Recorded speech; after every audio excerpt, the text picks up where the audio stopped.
parler maintenant d'un des cas les plus pénibles ou qui m'ont donné le plus d'anxiété dans ma vie. C'était pendant la guerre. Au bout de 2 ans et demi, les Allemands saisirent l'usine pour la donner à une usine allemande qui avait été bombardée. Je n'avais pas du tout envie d'accepter, mais ils me convoquèrent dans un grand hôtel à Bruxelles, plusieurs Allemands, ainsi que ceux qui allaient occuper l'usine. Les personnes qui allaient occuper l'usine étaient des fabricants de peinture connus, très connus en Allemagne, et des gens très bien. Ils comprenaient très fort bien ma situation et voulaient, dans la mesure du possible, m'aider pour ne pas avoir de difficultés ni avec les Allemands et pouvoir conserver mon intégrité vis-à-vis de mon pays. Cette rencontre fut très pénible et très dure. Je leur dis à un moment donné que j'étais disposé à fabriquer des peintures pour le public, mais dans aucun cas pour l'armée. Les Allemands venant de Berlin me demandèrent comment il était possible que moi, Belge, petit Belge, j'osais donner un avis contraire à celui venant de Berlin. Et que si je n'acceptais pas de bon gré, il serait bien de le faire faire de mauvais gré. Les Allemands, mes concurrents allemands, me soutinrent et me demandèrent de me taire. Et l'un d'eux me dit dans l'oreille qu'il me soutiendrait, mais de ne pas discuter, car la question était indiscutable pour les Allemands. Donc, je rentrai, mais j'avais extrêmement peur en sortant de l'hôtel, dans l'obscurité complète, car il y avait occultation. Je me retournais toujours pour voir si pas un Allemand ne viendrait pour m'arrêter. Les journées passèrent, les Allemands s'installèrent, car ils m'avaient donné l'ordre de Berlin, comme quoi moi je devais personnellement diriger l'affaire des Allemands, ce que je ne voulais pas. Quand ils se sont installés, je leur ai écrit une très longue lettre, leur disant que je ne pouvais pas accepter cela, que je ne voulais pas travailler contre mon pays et que donc je refusais et qu'en conséquence je quittais l'usine. Cette lettre, je sais, ils l'ont reçue, mais ils ne l'ont jamais communiquée aux Allemands envahisseurs. C'est à partir de ce jour-là, au moment de donner la lettre, que j'ai quitté la maison pour plusieurs mois pour me cacher dans les environs de Bruxelles pendant plusieurs mois, caché dans un grenier où je m'étais fait une ligne de conduite et une règle de vie très stricte pour ne pas ni perdre mon temps, ni souffrir de cette solitude. Mais alors moi, je suis restée 4 mois seule avec mes enfants, au Kappenberg, toute seule. J'ai eu maints coups de fil des Allemands pour demander où il était, parce que les Allemands avaient pris l'usine. Alors papa n'y venait plus. Il demandait où est-ce qu'il reste. Alors j'ai dit, je ne sais pas, mon mari est parti, puis il n'est pas revenu. Mais alors j'ai eu une surveillance discrète des Allemands autour de la maison. J'étais très, très malheureuse, parce que là, je me disais, mon Dieu, pourvu qu'il n'y ait pas un mal. Les enfants ne savaient pas du tout où était leur père. Hein. Pas du tout, du tout. Mais moi, seule, je le savais, mais je devais l'ignorer, absolument. Parce que pendant 4 mois, on ne s'est absolument pas vu.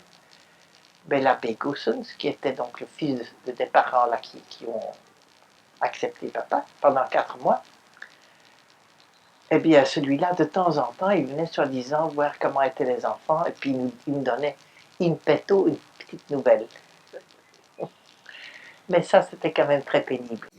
Pendant ce temps-là, je m'occupais surtout de plans de réorganisation de l'usine pour la moderniser, et spécialement également de dessins techniques et de création de nouveaux matériels qui n'existaient pas, donc de broyeurs ou d'appareils de cuisson en continu qui n'existaient pas.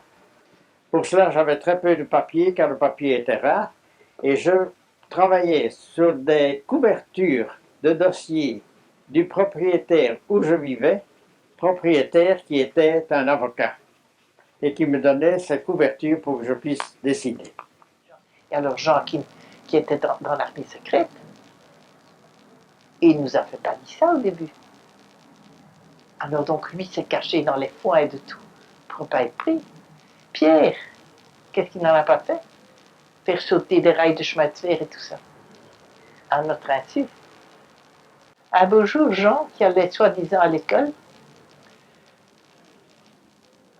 descend à la gare centrale et quelqu'un vient lui dire dans l'oreille: ne retournez pas chez vous ce soir. Ça fait que Jean revient à la maison et dit: est-ce qu'il y a d'autres personnes que vous dans la maison? Non, il n'y a personne. Pourquoi? Écoute, maman, je ne puis pas rester. Je dois me cacher. Qu'est-ce qui est donc arrivé? Je ne peux pas t'expliquer, mais je ne peux pas rester à la maison. Alors, il est resté dans le foin pour la vache. Chez le jardinier, il y avait un grenier à foin. Il s'est caché là pendant 2 jours. Et puis, il y a des amis à nous qui l'ont caché chez lui, pour qu'il ne reste pas chez nous. Mais tout ça sont des événements qui sont stressants tout le temps, hein, parce que tu te demandes tout le temps qu'est-ce qui va se passer, est-ce qu'il y a des Allemands qui vont arriver? Oui, j'avais peur, mais bon, c'était une maison bien simple. J'avais heureusement, indirectement, je recevais quelques lettres de mon épouse, de façon que je savais plus ou moins rester au courant. Un soir, cependant, il y eut un très gros bombardement entre Bruxelles et Anvers, sur la ville de Malines. Et je pouvais tout voir, le bombardement et les lueurs, on pouvait les voir de Bruxelles, ce qui m'inquiétait beaucoup car je ne savais pas que c'était à Malines, mais je craignais que ça aurait pu être à Anvers. Mais enfin, il n'en fut rien, heureusement. On avait plus ou moins fait croire aux Allemands que j'étais en Suisse. Mais je dois dire que la commandanture allemande, donc à la demande des Allemands de Berlin, avait demandé comment je me comportais. Et les Allemands, donc mes concurrents, j'ai dit qu'ils étaient très corrects, ont dit que tout allait au mieux et qu'ils n'avaient pas à se plaindre de mes services. Or, je n'y étais pas. C'était, je crois, le 8 septembre.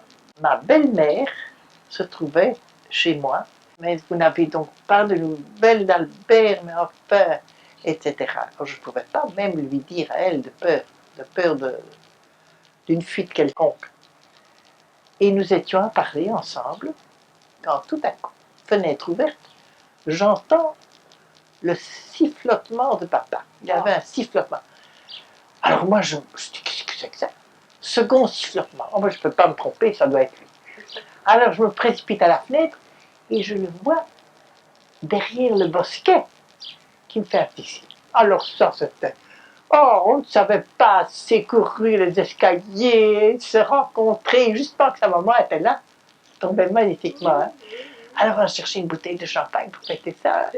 Mais lui, tu sais comment il était, venu à pied de Bruxelles.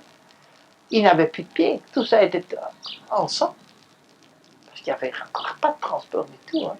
Enfin, ça, c'était le grand retour, c'était un des beaux jours de ma vie.